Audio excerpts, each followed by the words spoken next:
Hello there, and welcome along to my second ever movie review.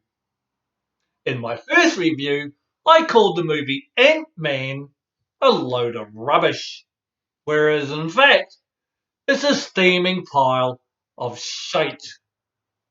So in this review, I thought I'd talk about a movie I do actually enjoy, and that being Battlestar Galactica.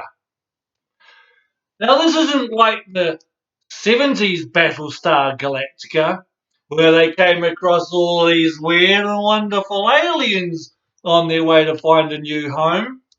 No, no, no. This is purely about the humans running away from the Xylons.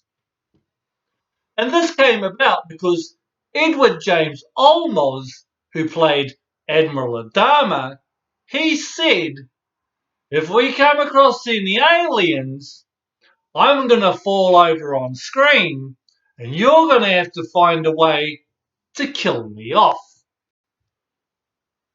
Another big difference is Starbuck. Starbuck is a female. And I'm pretty certain if the original Starbuck has a problem with that, this new one will beat them up because she's pretty tough. Another big difference is the Xylons themselves. They've developed to such an extent that they now look like humans. Only we don't know that. And that doesn't bode too well for the human race. Because after 40 years of never being seen or heard from, the Xylons do a surprise attack on the 12 colonies. Everybody's getting bummed out, etc., with the nuclear bombs falling on them and the defence fleet being immobilised. In the meantime, Edward James Ollie Olsen, he's up there attending a decommissioning party for Battlestar Galactica. That's how old it is.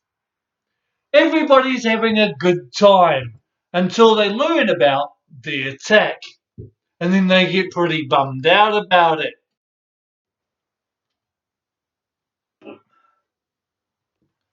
Now, Edward James Ozzy Osbourne, he decides he's going to fight back. However, Laura Roslin, who is just a teacher, she finds out that the human race government has all been wiped out. And she's actually next in line for the presidency. So she decides we can't we can't just abandon everybody. Let's get everybody who survived together at a rendezvous point and form a ragtag fleet with the Battlestar Galactica as our defender. Edward James Ollie Olsen, he ain't too happy about that, but he goes along with it because she's president. So they all bugger off with the Xylons in hot pursuit because they are determined to exterminate all human race. Now the thing about this movie is it doesn't actually end. In fact, it gets turned into a mini series that runs for 4 years. In fact, make that 4 seasons, which is probably 4 years, but it doesn't matter because it's bloody awesome anyway. And if you haven't seen it, well, you should.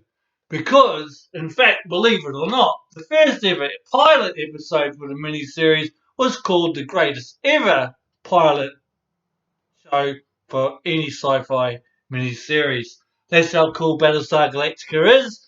I endorse it wholeheartedly, and you should go watch it right now. Oh my God, how many takes did that take?